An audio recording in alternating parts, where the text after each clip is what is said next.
Okay, well, I think we'll get started just to keep everything on time today.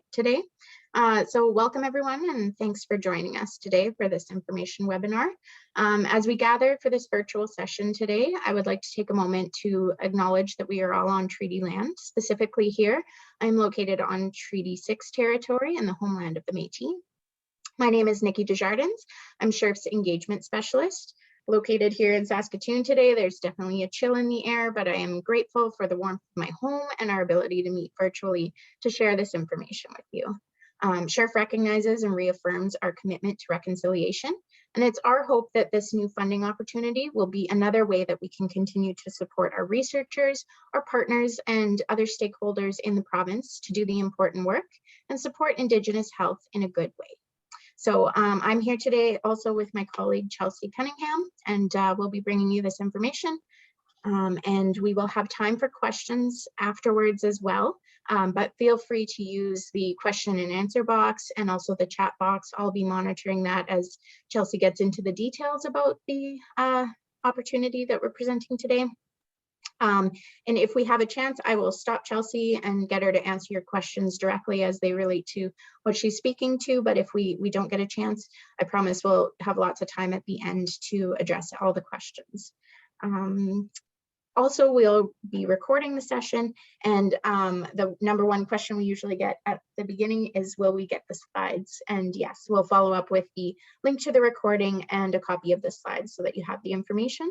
And also links to the program guide and other resources that will help you as you consider some projects and ideas for this funding opportunity. So Chelsea, if I can get you to flip to the next slide, I can cover what we'll be talking about today. Okay, so for our agenda, many of you probably are familiar with SHRF, but we'll just go over a little bit about who we are and what we do. And then I'll hand it over to Chelsea. She'll be talking a little bit about what we mean by knowledge translation in regards to this funding opportunity. We'll go over the full overview of the opportunity that's available, eligibility in terms of applicants and also potential projects.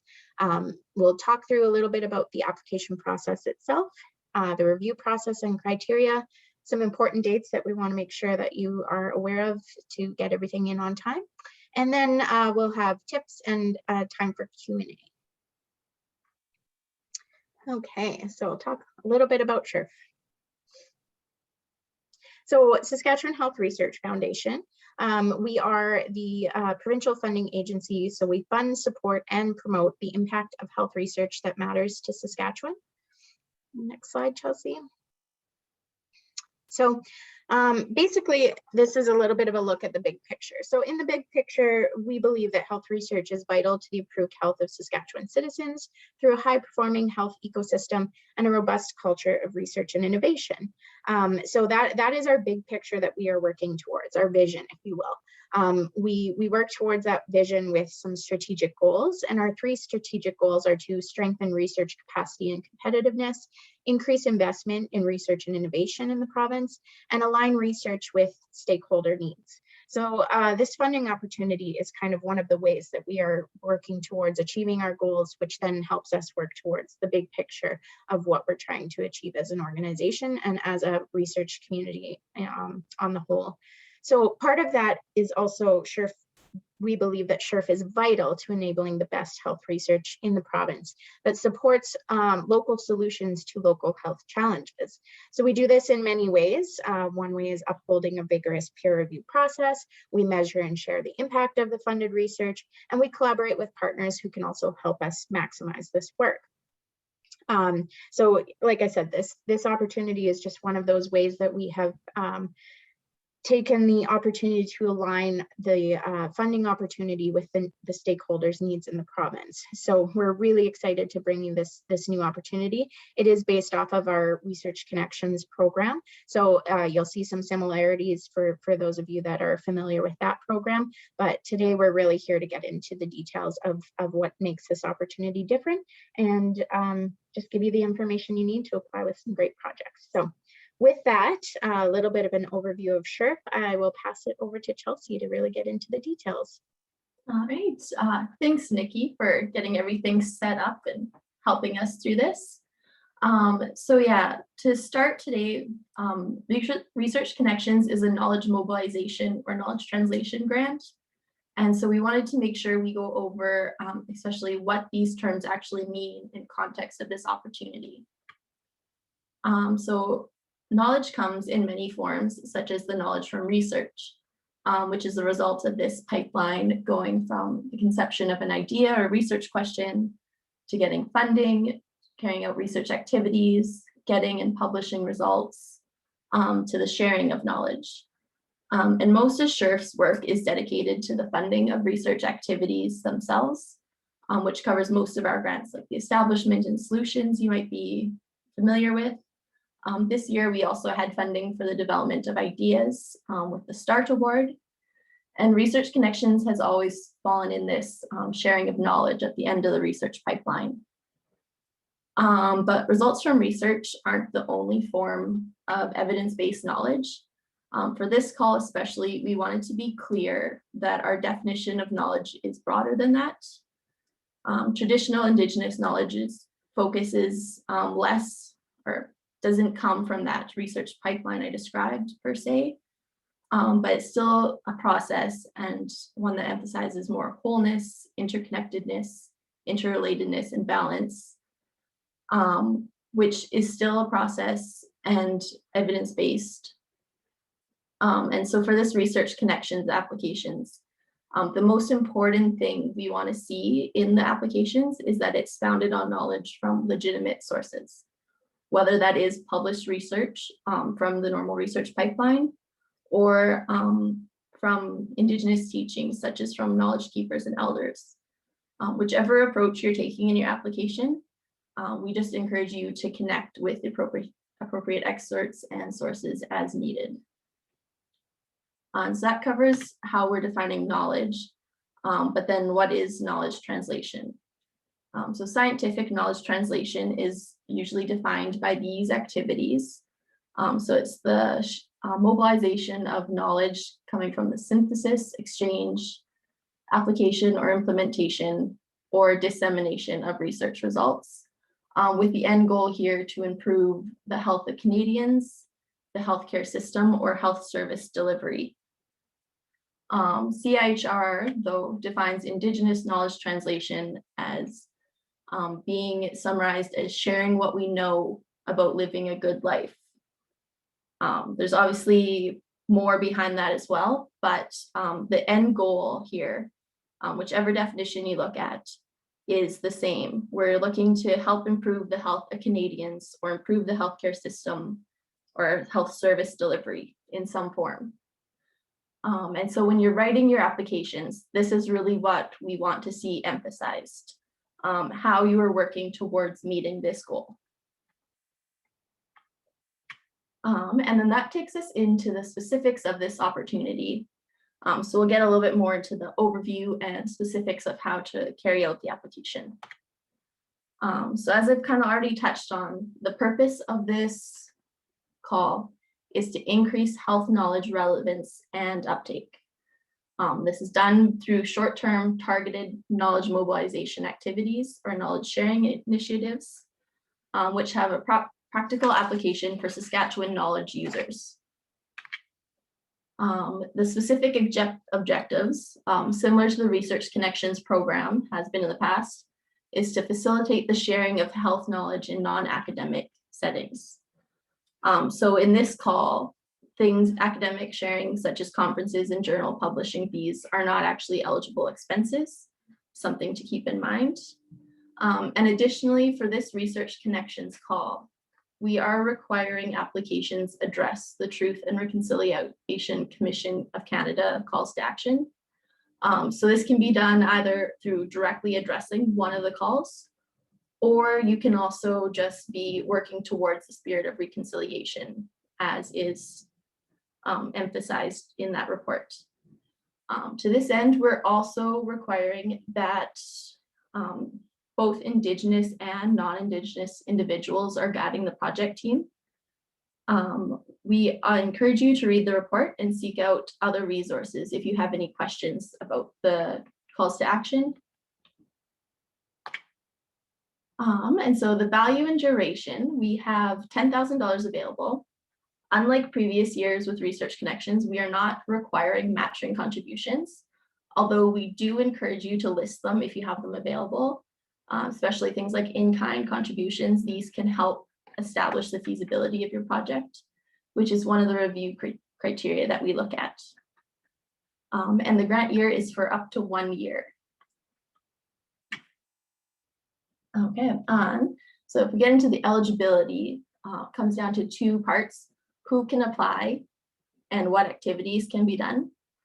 So for who can apply, the principal applicant just needs to be from either an institution, which we have a memorandum of understanding with, which are listed here across the bottom. So it's the post-secondaries and the Saskatchewan Health Authority. Or unlike our research grants, the principal applicant can also be from a Saskatchewan organization that has an interest in health research or health outcomes, just provided this organization is a CRA qualified charity and is able to manage the funds and provide a statement of account to SHRF upon completion of the grant. And so we don't have any formal project team requirements on this grant.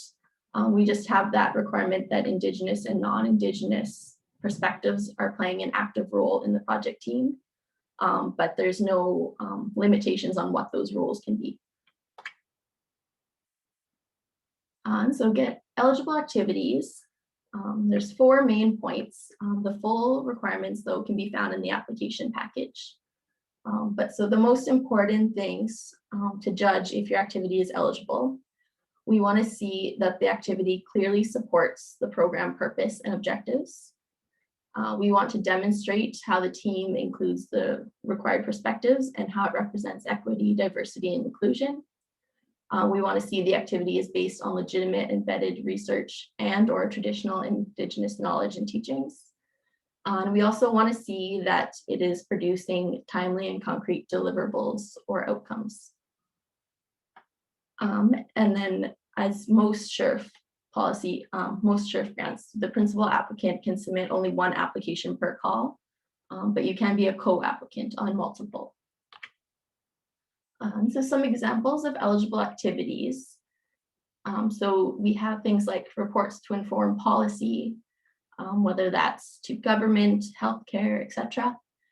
We also see a development of educational resources or translation of resources to increase accessibility. Things like outreach activities to connect knowledge users and individuals with available resources related to healthcare or other resources.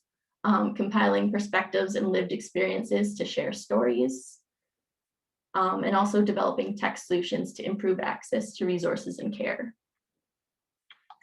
So some specific examples that we funded previously through the Research Connections program that would have fit the requirements for this program. We have things like the translation of COVID-19 facts and advice to increase accessibility. We had the development of an Indigenous childhood disability resource guide to help parents navigate that difficult path. Things like letting mothers share their stories to increase awareness of culturally safe birth in Saskatchewan. Things about sharing stories of gendered violence and healing to promote open conversation and healing. We also had things talking about traditional foods in urban settings, telehealth workshops, workshops to discuss how telehealth is being applied and how it may be used better and benefit more people. We also have seen diabetes training in a culturally responsive training of Indigenous peers as a way to mobilize the knowledge in a more effective way. And so once we get in, so that is the activities that are eligible. Once you have your activity, you should look at allowable expenses. So for these activities, allowable expenses are things that are clearly justified and cover only the direct cost. SHRF is publicly funded, so we do ask that you look at cost-efficient options when applicable. Equipment is not normally an eligible expense in this program. And a couple additional questions that I often get are things about if we have any policy on the rates for honorarium. SHRF itself doesn't have any policies. We usually revert to the skipper guidelines, which can be a good resource if you're looking to provide honoraria for participants. And another note here, SHRF does reserve the right to partially fund projects. For example, if a proposed budget item doesn't seem to be justified, it isn't clear how it aligns with the proposed activity, or if it is an allowable expense, we may not cover it. Which, another point I almost forgot, research activities are not allowable expenses under this grant. So consultations, that kind of activity is covered. If it's research activities, such as surveying a group and analyzing the data, that would not be covered. And as always, we have the SHRF funding guide, which has important policies, which do apply to all SHRF programs and may answer some questions. For the application process, the applications are online in the SHRF RMS. So principal applicants have to be the one to create and submit the application. You can create a new account and register, or use an existing account if you're already familiar with SHRF.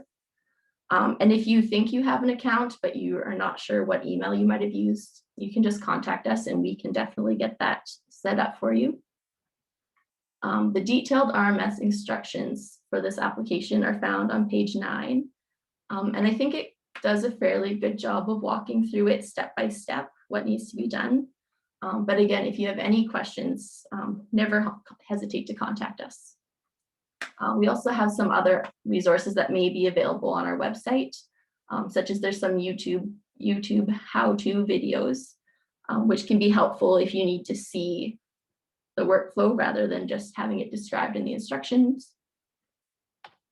And so to kind of start wrapping this up and summarize, the review criteria, I've touched on most of them already at some point, but what we are looking for in these applications that should be kept in mind while writing is we just want to see a clear and well-defined activity. We want to see that this activity is aligning with our purpose and objectives. We want to see that it's promoting engagement of different perspectives and ethically engaging with Indigenous communities and meeting the spirit of the TRC. We also want to see outcomes and deliverables are clearly outlined and are present. We want to see the knowledge sources identified, and we also want to see fiscally responsible and justified budgets. The research connections is usually reviewed by an internal SHRF committee. For this one, we will be getting external reviews from experts in Indigenous knowledge and methods, since as SHRF, we are not qualified to speak to that. And so this was kind of a summary, but the full list of considerations is provided in the application package. And then just some important dates, the most important being the application deadline here, December 2nd, 2021 at 4:30 p.m. So that means that the application in the RMS, the submit button has to be hit by that time. And then the funding decisions will be coming January 28th. It's a little bit longer of a turnaround than we would normally see for research connections, just to give us time to find those external reviews. And then just some final tips here and there for applying that wanted to re-emphasize. So first, read the funding guide in the application package, especially the application package. The requirements for eligible activities and the review criteria especially, read as you're preparing your application and make sure that those boxes are being ticked. We also encourage people to start the application early because it is in the RMS. Those of you familiar with SHRF probably are aware of contribution forms that are required on some grants. Those are not required for research connections, which does take out quite a bit of the headache usually associated with it. But any co-applicants on the application do need to still accept their RMS invitations before the application can be submitted. If you have co-applicants on the grant that may have trouble with computer access or email access, you can always reach out to us, and we do have some workarounds for that as well to make sure everyone gets their name on the grant that's needed. We'll also just emphasize to make sure that the budgets are well thought out. We want to see that items in the budget are matching the activities that are proposed. And then most importantly, just be clear on the activity and how it relates to Saskatchewan and knowledge users. So tell us both who your project team are and who you are trying to reach with this activity. Tell us what you are doing, why you are doing it, and the how, which includes the budget, and also when you're doing it, which is a timeline that's also required with the application. And as always, if there's any questions at all, you can always email us. We're here. We want to see everyone be successful in this. And I think that covers all of my talking, if there's any questions. Perfect. Yeah, Chelsea, we do have a couple of questions that are coming in here through the chat. So if you want to open up the chat box, if it's easier to kind of have the reference there. Could you please elaborate a little bit more on the CRA qualified donee? Okay, so for the CRA qualified donee, there is a list online you can find to find if organizations are qualified. Usually if they're qualified, that just means that they're a registered charity. And so if you donate to them, they can issue an income tax receipt back. It's kind of the easiest way to determine if they are or not. But yeah, if you Google CRA qualified donee list, there is a searchable list that you can find and double check if your organization is in there. The other thing too is potentially if you are not necessarily qualified, but team members are, that's some way as well, because we do want to encourage even those that may not qualify to hold the funding. That doesn't mean that they're not able to participate in the research, just the principal applicants on the research, there's just, you'll have to consider who the team will be and who can hold to administer those funds. But yeah, that's just a consideration as well, just for our accountability process internally. If you're able to find a partner at one of the post-secondaries, they are definitely always able to hold funds, yeah, which can sometimes be a good option. Okay, so we do have another question here. You may want to reference it on your screen there as well. I have recently conducted GPR survey to identify unmarked graves at Cowessess First Nation. The next step may be to create online maps with information, for example, name, date of death, etc. This information will be collected through interviews with the elders. Do you think this activity is eligible for this opportunity? Yeah, I would say absolutely.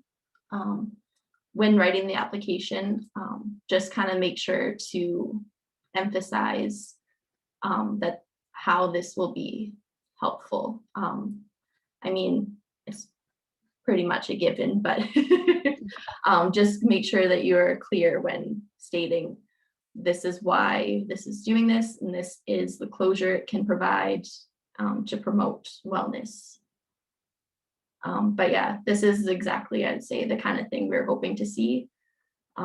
Information to be shared with others that can promote wellness and healing. Perfect. Yeah, and also if you have specific questions on a project idea, feel free to shoot us an email, and definitely we can discuss it a little bit further, because there's definitely some creative ideas out there, and I think a lot of them will fit. It's just a matter of making sure that the review criteria are met and it aligns with the purpose. So there's lots of ways and lots of ideas that can come from that. Yeah, we do keep the eligible activities description a bit vague on purpose, because we do want to see new and innovative ideas, which we maybe don't know what those are yet until you tell us. Yeah, exactly. Next one. So need more information on allowable expenses. Does publication of booklets or books qualify? Yes, that would be provided that the books are providing the information that checks the boxes of an eligible activity. Yeah, that would be an eligible expense. Perfect. All right. So that covers our questions in the chat box, but we will be online here a little bit longer to give everybody a chance to think if they have more questions or need other things addressed. But as I mentioned before, we will be providing the slides and also follow up with a link to the recording. So yeah, if you registered for the session or you joined us today, you will get that follow-up email within the next probably day or two, at the very latest early next week.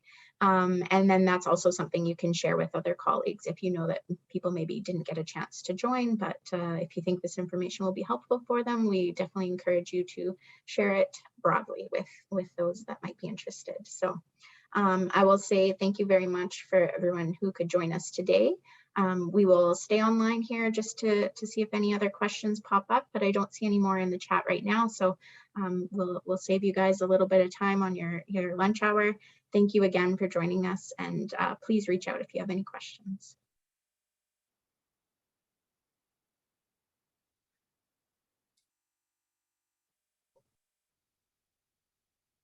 Thanks, everyone. Lots of thank yous in the chat.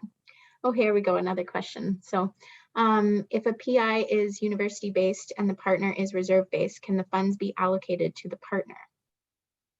So that is something that I looked into and we went back and forth a bit. Because SHRF is government funded, we are limited to giving our funds to either an organization which we have the memorandum of understanding with, or a CRA qualified charity. So if they can meet the CRA qualified charity criteria, yes, but most reserves aren't CRA qualified charities, and as such, right now we don't have a way to directly provide funds. It is something we looked into and we're hoping to be able to do, but just the nature of the accounting. If there's potentially a specific group within the community that might qualify, there could be a chance for that opportunity, but directly the community often are. Yeah. So those are just some considerations, but unfortunately we weren't able to find a way to make that happen for this call.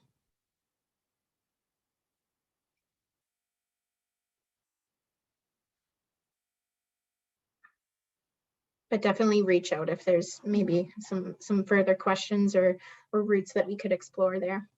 And I guess also, if the PI is university-based, we can provide funds to the university, and then what you do with them from there is kind of up to the university policies. There may be some flexibility in that. I'm not entirely sure.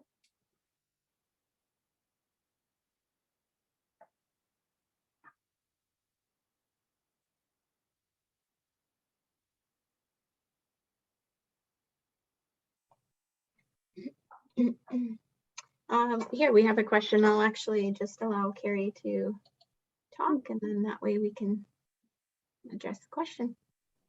Okay, thank you. We No do worries. work with a group of Aboriginal grandmothers who are caring for their grandchildren. And one of the activities that we are planning for the spring is a workshop that would bring them together with service providers and others to talk about issues related to child welfare, which are certainly issues covered by the Truth and Reconciliation report. I mean, many of the recommendations are about the overrepresentation of Indigenous children in the child welfare system, and of course, many other related issues. Is that something that you might consider as an eligible kind of activity to propose? Yes, I would say so. The important thing when writing the application for that which is we keep in mind what the desired outcomes are and making sure that those are made clear in the application. So whether that is just providing resources to the attendees of some kind, or if they are helping to create a new resource that can be shared more widely beyond that group, kind of things like that, just making sure that, so that would be the activity, and then what the desired outcome and deliverables of that activity would be. Okay, so it could be something like what seemed to be fact sheets Yeah. that you showed as one of the examples from a previously funded project. Yeah, or like any kind of way that like, whichever way knowledge sharing from that would be best as viewed by the group. So yeah, fact sheets, resources. Sure. Even just media, even just having them, that's what the one project we had was. They were educating peer mentors who were then going into the community and educating others, was one strategy. Okay, because one of the things that we are hoping to do is to involve a group of nursing students who would be doing a fieldwork placement with us at that time. So Okay. there is definitely a bit of knowledge transfer intergenerationally, as well as potentially cross-culturally, depending on who our students are. Yeah, it sounds like you have the start of good application there already. Okay, well, thank you very much for this. It was very interesting and very helpful to have this chat. So Perfect. Thank talk to you you. again. Thanks for joining us. Thanks.